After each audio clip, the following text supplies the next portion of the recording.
हम लोग भी चाहते हैं कि भारतीय जनता पार्टी अगड़ा और पिछड़ा करे, वो अपने सवर्ण बात की पीठ पर जो है कि बैटिंग खुल करके करे।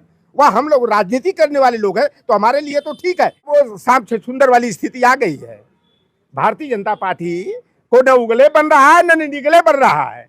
एक तरफ उनको लग रहा है कि सवर्ण के बच्चे जो नौकरी कर रहे थे 4 बरस से, अब वो नौकरी से बाहर हो जाएंगे, और दूसरी तरफ अगर उनको बचाने का प्रयास करते हैं तो भारतीय जनता पार्टी जो पिछड़ों को ही आगे करके राजनीति का चरम बिंदु पर पहुंची है, फर्श से अर्श तक पहुंची है।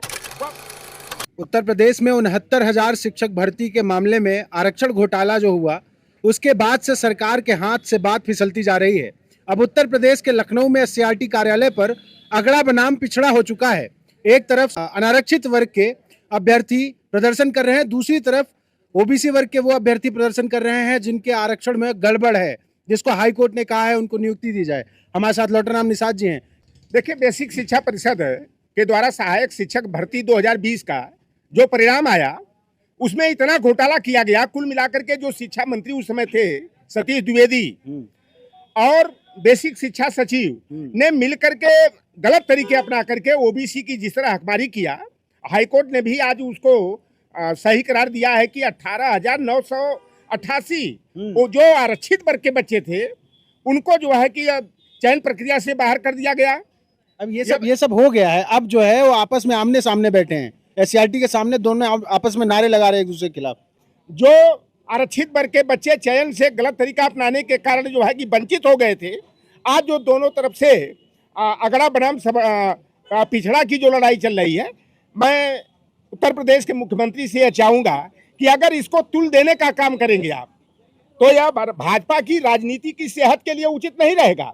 जो हाईकोर्ट ने निर्णय दिया है, और हाईकोर्ट से मैं आग्रह करूंगा कि इस पर जो है कि सख्ती बरतनी चाहिए, और जो बच्चे जो है पात्र रहे हैं और उनको गलत तरीके से एमआरसी लागू करके जो है, और जो बच्चे जो है कि कट ऑफ मार्क्स में या मेरिट लिस्ट में जो सामान्य वर्ग के बराबर या उससे अधिक अंक पाने वाले थे, उनको जो 27% ओबीसी का 21% एससी का जो कोटा निर्धारित है उसमें समायोजित करके जो है प्रतिभाशाली बच्चों को जो है कि बाहर करने का काम किया गया है। आरक्षण नियमावली की धज्जियां उड़ाने का काम किया गया है। यह जो है कि पूरी तरह से जो है कि निंदनीय है, और हाईकोर्ट के निर्णय का संज्ञान लेते हुए उत्तर प्रदेश के मुख्यमंत्री को त्वरित कार्रवाई करते हुए, उन्होंने तो कहा है कि त्वरित कार्रवाई करेंगे, लेकिन फिर भी दोनों आपस में आमने सामने खड़े हो गए। देखिए, एक वंचित वर्ग है, वो आज से नहीं 600 दिनों तक जो है इको गार्डन में धरना प्रदर्शन किया। भाजपा के कार्यालय पर वो न्याय मांगने गए, नियुक्ति पत्र मांगने गए, उन पर लाठी डंडे चलाए गए। जो संदीप सिंह है बेसिक शिक्षा मंत्री, उसके आवास पर भी जो है कि पुलिसिया जोर जुल्म हुआ। तो बच्चे जब से उनके साथ अन्याय हुआ है, अनवरत वो लड़ाई करते रहे हैं, और जो गलत तरीके के द्वारा सवरणवाद की राजनीति को आगे करते हुए उत्तर प्रदेश की सरकार की भी उसमें संलिप्तता है। पहले मुख्यमंत्री भी स्वीकार कर लिए थे कि 8,600 बच्चों ओबीसी के बच्चों का चयन रोका गया है। विधानसभा के चुनाव के बाद जो है कि इन बच्चों का समायोजन करने का काम करूंगा, और बाद में जो 8 मार्च 2023 का जो है एकल बेंच का हाईकोर्ट का निर्णय आया, जो 8600 बच्चे थे उनके भविष्य को अंधकार में डालने का काम किया गया। सरकार खुद चाहती है अगड़ा पिछड़ा करना। देखिए, सरकार अगड़ा पिछड़ा करना करे, अच्छी बात है। हम लोग भी चाहते हैं कि भारतीय जनता पार्टी अगड़ा और पिछड़ा करे, वो अपने सवर्ण बात की पीठ पर जो है कि बैटिंग खुल करके करे।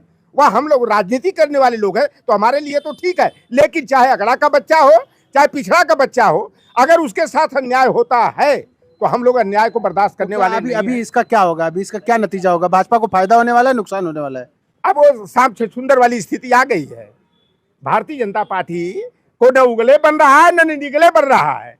एक तरफ उनको लग रहा है कि सवर्ण के बच्चे जो नौकरी कर रहे थे 4 बरस से, अब वो नौकरी से बाहर हो जाएंगे, और दूसरी तरफ अगर उनको बचाने का प्रयास करते हैं तो भारतीय जनता पार्टी जो पिछड़ों को ही आगे करके राजनीति का चरम बिंदु पर पहुंची है, फर्श से अर्श तक पहुंची है, वह भारतीय जनता पार्टी के पैरों की जमीन खिसकनी निश्चित है। और इस तरह की जो सरकारी स्तर पर योगी जी के ऊपर कार्रवाई होगी, चौटाला साहब जेल गए। अच्छा, आप बताइए, एक 2010 में जो है हरियाणा में एक कांड हुआ था इसी तरह की भर्ती, 15,000 बच्चों का जो है गलत तरीके अपना करके नौकरी दी गई थी। यानी कह लीजिए कि शिक्षा विभाग में महा घोटाला हुआ था। और ओम प्रकाश चौटाला मुख्यमंत्री थे, उनके बेटा अजय चौटाला समुद्र नाम था।